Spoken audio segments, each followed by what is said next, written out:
Hey guys, it's 23. This is Ray by Protagonist or Danny Pariapsis. This is their new original avatar.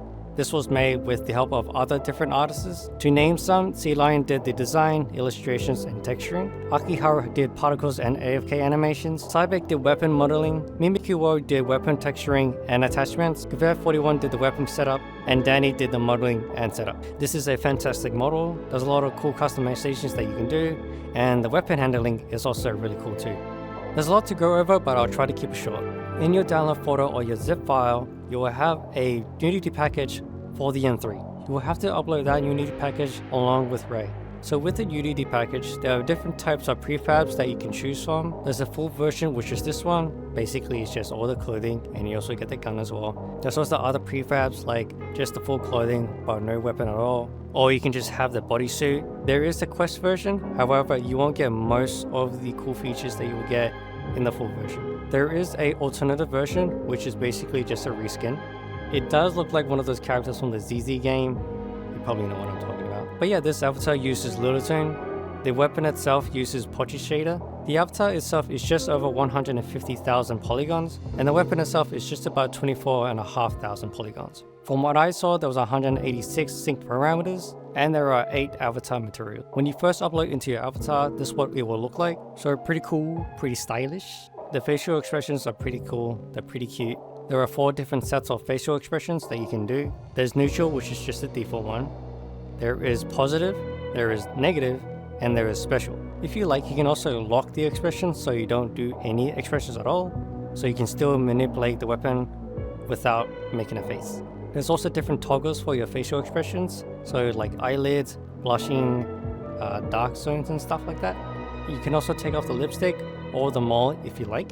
There are a bunch of body sliders that you can adjust. There are sliders for the thighs, the hips, well technically the butt, your waist, your boobies, and also the positions of your boobies.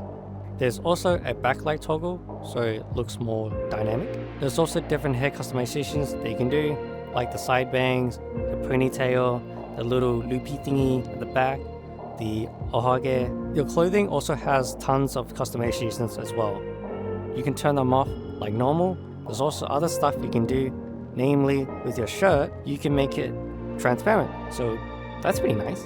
You can also customize your bodysuit. You can customize the transparency, the leg kind of style. You can change the arms, whether you want half, full, or off, like this. There's also customizations for the underwear. There's different styles they can do. You can also turn them off as well if you like. Now, you won't see anything. Now, I'm not going to demonstrate it. That's up to you to find out, but you can turn them off and you won't see anything. A kind of cool feature, I guess, with the bra, if you turn them off, it kind of like sags a bit because it's, being supported. So that's nice. You can also turn off the belt, but you can also turn off different parts of the belt or just the different pouches. You can also grab your ID tag and you can move around like this. So you can be like, hey, I'm a detective or whatever. What's really nice and wholesome is that you can see a picture of Tell at the back of it. So it's like, the picture in your wallet kind of thing. So that's nice. And that's pretty much it with the avatar. Now let's go over the weapon. So with Ray, you will get a mod M3. When you first turn it on, you'll get this cool effect like this. It also happens when you turn it off. So the way this works is that there is a bone behind your shoulder. So you grab the bone and you grab the weapon. Like so. If you're familiar with QUhyeon's weapons, it is pretty much similar. So when you first upload into your avatar, the gun is pretty much already loaded. There is a safety feature that you have to disengage. There is no menu toggle. To turn it off, there is a button near the trigger. And all you have to do is just poke it with your left hand. Like so. You can't do it with your right hand. So to two-hand the weapon, all you have to do is just grab the forend. It is a bone, so you don't have to do any gestures. You can also let go with your firing hand, so you can hold it like this. I side that when you let go with your firing hand, it will snap to a fixed position. To fire this weapon, all you have to do is just a fist. You have to squeeze the trigger, or at least on the index controllers.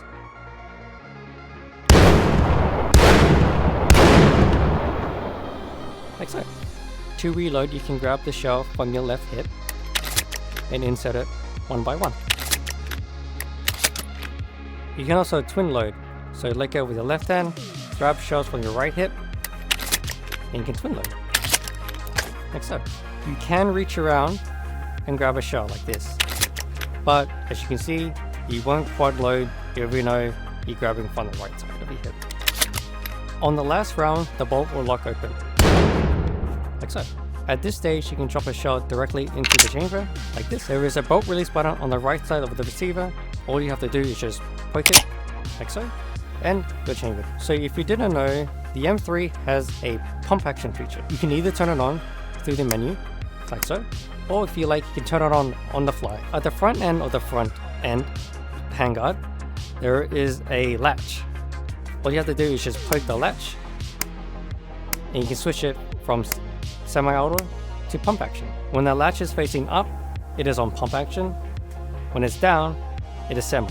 And now you can shoot it like a pump action. So that's pretty cool. While it's in pump action, you can still manipulate the bolt. That is pretty much it how to use the weapon. Let's go over some settings and toggles. In the settings, there is a toggle for infinite ammo. There's a toggle to disable the recoil. There's a toggle to turn off the screen effects. Each time you shoot, your screen shakes a little bit. And there's a slow-mo toggle, so you can see the actions in slow motion. In terms of attachments, you can change the barrel length. You can turn on the handguard and a match saver. You can also have a side saddle. Loading the side saddle is pretty simple. All you have to do is grab a new shell, place it near the saddle, and let go. Loading the saddle is pretty easy. Like so. Loading the match saver is also pretty simple. All you have to do is grab a shell, place it near, and there you go. Using the saddle and the match saver, it is pretty easy to use. So on the fly, you can quickly load your gun, like so. To use the match saver, all you have to do is reach around, grab the shell and pull back. It will load the chamber and then press the bolt release. Same thing with pump, shoot, pull back, grab the shell, put it in, push forward. Easy. In slow motion, all these sound effects are affected.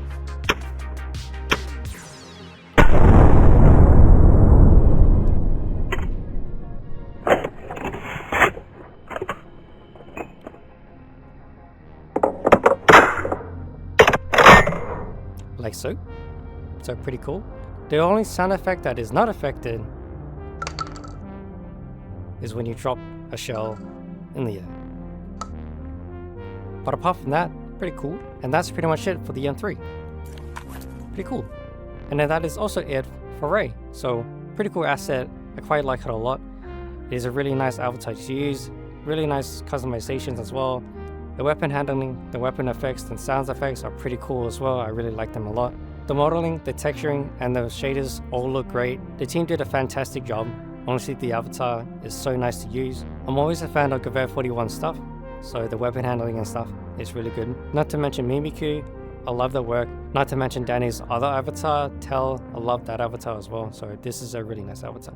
In terms of a few things that I had trouble with was mainly this name tag. The issue is that sometimes when I'm grabbing a shell, I would accidentally grab the name tag, like so. So when I'm not looking down on my hip, I would accidentally just grab the name tag. So now you can toggle off the name tag. However, as you can see, the shells are gone. So now I'm just grabbing thin air. So what I think would be nice if there was a way to turn off or at least disable the function to grab the name tag. That way you just can just grab the shell and not accidentally just grab your name tag. So loaded with my left hand, I kind of have to think about it. I have to think about my hand placement so I'm not reaching down low enough to grab the name tag. So yeah, this is something I kind of had to do. It's not a big issue, but I thought it was worth saying something about it. So one small pet peeve I kind of have, this is more of my personal opinion, but I kind of wish this had a stock. Now stockless shotguns are pretty cool, I quite like them. I like hip firing these, it feels kind of cool, but also kind of like stocking my weapons. So it is just a small pet peeve. It is what it is, but it is still pretty cool. So as I said earlier, the M3 is its own Unity package, meaning you can also put it on your own personal avatar. Now Danny did the same thing with Tell, but with Tell, they had two different boost pages. With Ray, it is just in Ray. There is no different boost page for the M3, it is just including with Ray. Now if you didn't know, this is basically the same package as QUhyeon 41's Beretta 1301 shotgun. The biggest difference between them is that this has a pump action feature, this also has the match saver, and the side saddle. On QUhyeon's 41 shotgun, it is just semi-auto. And QUhyeon's also comes with a laser that this doesn't, and QUhyeon's also comes with an IK system that this doesn't. So if you want to buy Ray's shotgun, unfortunately it is only including in Ray's package. However, QUhyeon's 1301 shotgun is pretty much the same, it's just a little bit different. So all the controls are the same, but it's just a little bit different. With that being said, I did find it a little bit disappointing that Ray doesn't have the IK system. In my personal opinion, I think the IK system on Ray would make this a lot more immersive, a lot more grounded for Ray, but I can understand also why they didn't include it, because the IK system is just too finicky and it breaks a lot most of the time, I think. But IK or not, this is still fantastic. So to find Ray, you can go into their booth page. It is listed as 7,000 yen. There is also a support creators option, and that one goes for 15,500 yen. But yeah, this is pretty much it for Ray. Fantastic model. I love what they've done. It's really nice to use, feels great to use. The weapon handling is really good. Quite like it a lot. It's really nice seeing creators make these original avatars with these cool gimmicks. QUhyeon and Danny are pretty much the only ones that I know that actually make these cool avatars with these cool gimmicks. So it's really nice to see more avatars like this. I've already seen some cool edits of Ray online and also in person or virtually, so it's really nice to see. But yeah, if you like what you see, why not check this out. Okay, thank you, bye bye.